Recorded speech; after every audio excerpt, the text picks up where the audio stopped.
Assalamualaikum warahmatullahi wabarakatuh. Alhamdulillah alamin. Wassalatu wassalamu ala asrafil anbiya'i wal mursalin wa ala alihi wa sahbihi ajma'in, amma ba'du. Alhamdulillah teman-teman sekalian, alhamdulillah kita masih diberi kesempatan untuk bertemu walaupun hanya melalui video online. Teman-teman sekalian, sebelum kita lanjut, lebih dahulu kita akan pertemuan sekarang kita akan belajar tentang mengenal Rasulullah Muhammad Sallallahu Alaihi Wasallam. Ya, ini pelajaran kedua kita. Nah, sebelum kita mulai, alangkah indahnya biar apa yang kita kerjakan saat ini selalu dalam diberi keberkahan Allah Subhanahu wa taala. Marilah kita sama-sama membaca basmalah bersama-sama. Bismillahirrahmanirrahim. Sebelum kita mulai, aduh sekalian, silakan dibuka bukunya halaman 8. Ya, kita akan segera mulai. Bismillahirrahmanirrahim. Untuk pelajaran pada hari ini kita akan pelajaran kedua tentang mengenal Rasulullah Muhammad Sallallahu Alaihi Wasallam. Ya. Perlu kita ketahui begitu banyak nabi yang ada di bumi ini. Nah, Nabi Muhammad ini adalah nabi terakhir dari segala nabi dan rasul yang diutus oleh Allah Subhanahu wa taala. Nabi Muhammad adalah nabi kita semua, khususnya umat muslim yang beragama Islam. Nah, Allah Subhanahu wa taala telah mengutus sangat banyak ya para nabi dan rasul. Nah, yang akan kita bahas pada pertemuan kali ini adalah Nabi Muhammad sallallahu alaihi wasallam. Allah mengutus Muhammad sebagai nabi dan rasul untuk alam semesta. Beliau diutus oleh Allah Subhanahu wa taala sebagai rahmat, kasih sayang bagi seluruh alam, khususnya kita semua umatnya yang manusia, ya. Kita lanjut ke slide berikutnya. Nabi Muhammad Sallallahu Alaihi Wasallam, beliau diperintahkan agar mengajarkan Islam kepada umatnya, ya, dan teladan yang agung bagi mereka. Allah Subhanahu Wa Taala memerintahkan Nabi Muhammad Sallallahu Alaihi Wasallam untuk mengajarkan Islam kepada seluruh alam. Kita manusia sebagai umatnya juga disuruh diajarkan kepada kita, sehingga kita tahu agama Islam itu agama Islam itu apa, dan Allah hanya Allah itu hanya mengajarkan kita tentang agama Islam. Kalau agama-agama lain itu bukan agama ajaran Allah Subhanahu wa taala. Ya, Allah menyuruh kita percaya kepada agama Islam. Kalau ada agama yang lain berarti itu kalau manusia berarti itu munafik, menyekutukan Allah, ya. Allah Subhanahu wa taala juga berfirman dalam Al-Qur'an, yaitu wa ma arsalnaka illa rahmatan lil alamin. Artinya, dan kami tidak mengutusmu kecuali sebagai rahmat, kasih sayang bagi alam semesta. Maksudnya Allah Subhanahu wa taala mengutus Nabi Muhammad sebagai rahmat, sebagai kasih sayang kepada alam semesta. Bukan hanya manusia saja, seluruh alam semesta, baik dari bangsa jin, bangsa manusia dan lain-lain, bahkan seluruh alam, ya. Berikutnya adalah Allah juga berfirman dalam Al-Quran surah yang lain, ini laqad kana lakum fi Rasulillah uswatun hasanah, yang artinya sungguhnya telah ada keteladanan yang baik untuk kalian dalam diri Rasulullah Shallallahu Alaihi Wasallam. Ini terdapat dalam surah Al-Ahzab ayat ke-21.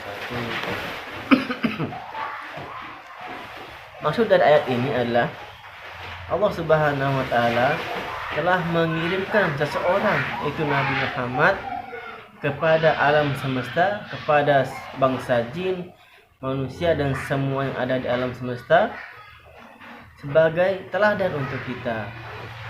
Kalau ada perbuatan beliau, perkataan beliau, kita harus mengikutinya, ya. Karena bagi umat muslim teladan terbaik adalah Nabi Muhammad Sallallahu Alaihi Wasallam.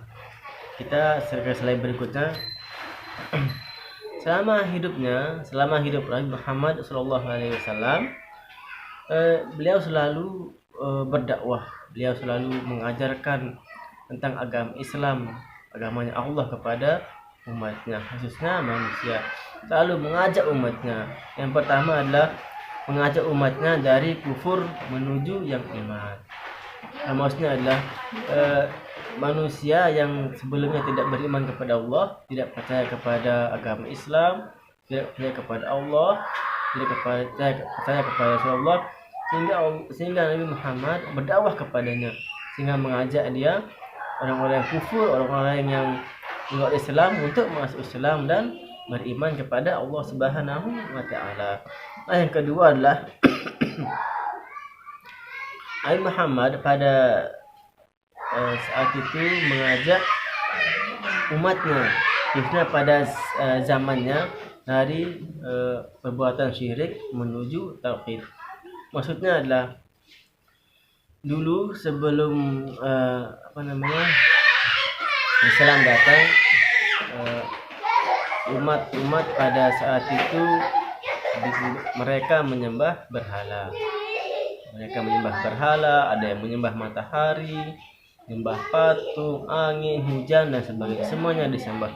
Nah, datanglah Nabi Muhammad untuk menyampaikan kalau mereka itu sedang melakukan perbuatan syirik, sehingga dia atau mereka disuruh masuk Islam, sehingga bertauhid kepada Allah dan melakukan perbuatan-perbuatan yang baik dan meninggalkan perbuatan-perbuatan yang kufur, perbuatan-perbuatan yang syirik dan sebagainya. Maksudnya perbuatan yang menyekutukan Allah Subhanahu wa taala. Yang berikutnya adalah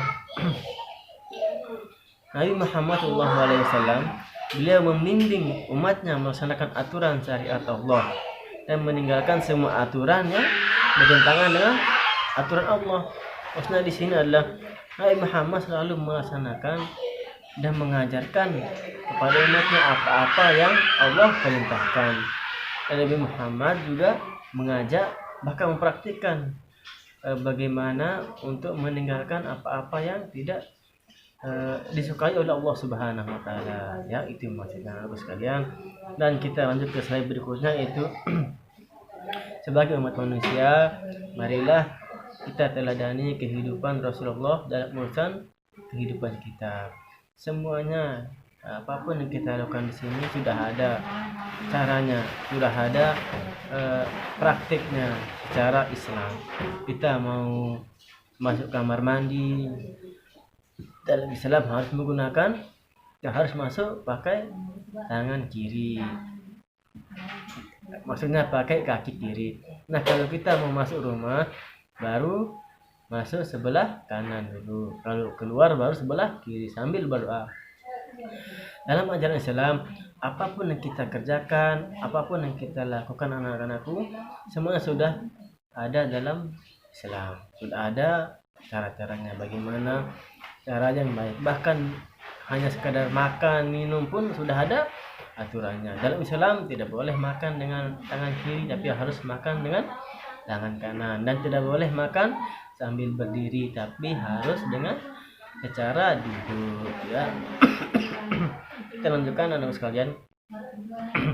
Nah, sebagai umat manusia, sebagai umatnya Nabi Muhammad dan hambanya Allah Subhanahu wa taala, kita harus ikuti ajaran dan petunjuknya, dan kita lanjutkan perjuangannya.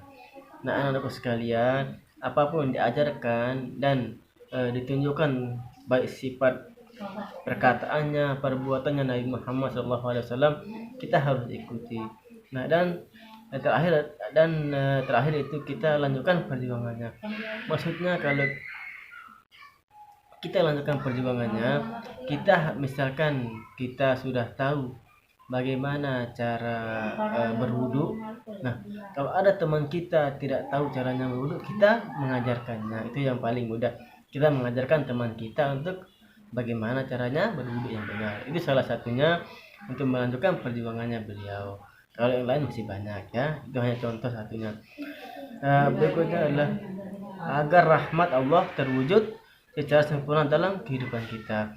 Kalau kita sudah mengerjakan semua yang diperintahkan oleh Allah, meninggalkan semua larangannya, insya Allah apapun yang kita inginkan, apapun yang kita harapkan, insya Allah doa kita akan dikabulkan, ya, baik di dunia maupun di akhirat.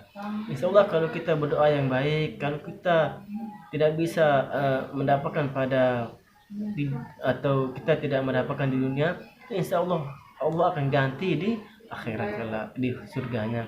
Insya Allah ya, kita akan mendapatkannya. Kita ke slide berikutnya. Anak silang perlu kita ketahui ya, kalau ada seseorang baik lagi ceramah maupun lagi di masjid, kalau ada ketika disebut nama Nabi Muhammad SAW, adalah kita juga membaca salawat kepada beliau. Contohnya Allahumma sholli ala Muhammad. Nanti misalkan kalau ada di masjid lagi khutbah. Nah, khutbah atau khotib mengatakan Nabi Muhammad sallallahu alaihi wasallam, kita menjawab Allahumma sholli ala Muhammad. Bisa juga yang lain, akan Nabi Muhammad sallallahu alaihi wasallam, kita jawab sallallahu alaihi wasallam atau Allahumma sholli alaihi, boleh ya. Yang penting kalau ada kata-kata Nabi Muhammad disebut sallallahu alaihi wasallam, kita harus juga ikut bersolawat ya. Contoh kecilnya seperti yang ada di buku Allahumma sholli ala Muhammad ya. Mungkin untuk materinya Ustadz kira sudah cukup ya sampai di sini untuk materinya anak sekalian. Nah, tugas terakhir untuk pertemuan terakhir ini adalah anak-anak sekalian mengerjakan tugas yang sudah ada ya. Di sana ada 2 tugas sebenarnya, tapi kalau yang satu saja. Yang pertama, ayo temukan jawabannya. Ini dikatakan anakku ya, sampai nomor 1 sampai nomor 5 itu dikerjakan. Untuk tugas berikutnya itu kerja kelompok ya. Berhubung kita tidak masuk sekolah, kerjakan yang hanya nomor 1 saja. Ayo temukan jawabannya atau jawablah pertanyaan di bawah ini ya. Dan dikerjakan sendiri-sendiri. Boleh bertanya sama ayah, bunda, tapi kalau sudah tidak bisa, maksudnya sudah bisa tidak mengerti apa makna soalnya atau sebagainya, boleh menanyakan, tapi jangan menanyakan jawabannya anak-anakku ya sekalian. Saya ucapkan semoga anakku sekalian untuk menjawab soal ini diberikan kemudahan, dan insya Allah jawabannya sudah ada di materi yang tadi Ustaz sampaikan ya. Sebelum kita tutup, marilah kita berdoa dulu biar apa yang kita kerjakan pada pertemuan kali ini selalu dapat keridhaan oleh Allah Subhanahu wa taala, keberkahan ilmu dan semuanya. Dan khususnya semoga kita tetap sehat selalu, ayah, bunda, anak sekalian semuanya, sehingga kita tidak menemukan atau kita tidak jangkit oleh virus yang saat ini sedang mewabah di dunia, khususnya di Lombok juga ya, di tempat kita. Sebelum kita tutup, marilah kita sama-sama membaca doa alhamdulillah dan kafaratul majlis. Alhamdulillahirabbil alamin, subhanakallahumma bihamdika, asyhadu an la ilaha illa anta, astaghfiruka wa atubu ilaik. Akhirul kalam, ayah bunda dan sekalian, yang mohon maaf apabila ada salah kata baik perbuatan maupun ucapan. Akhirul kalam, assalamualaikum warahmatullahi wabarakatuh.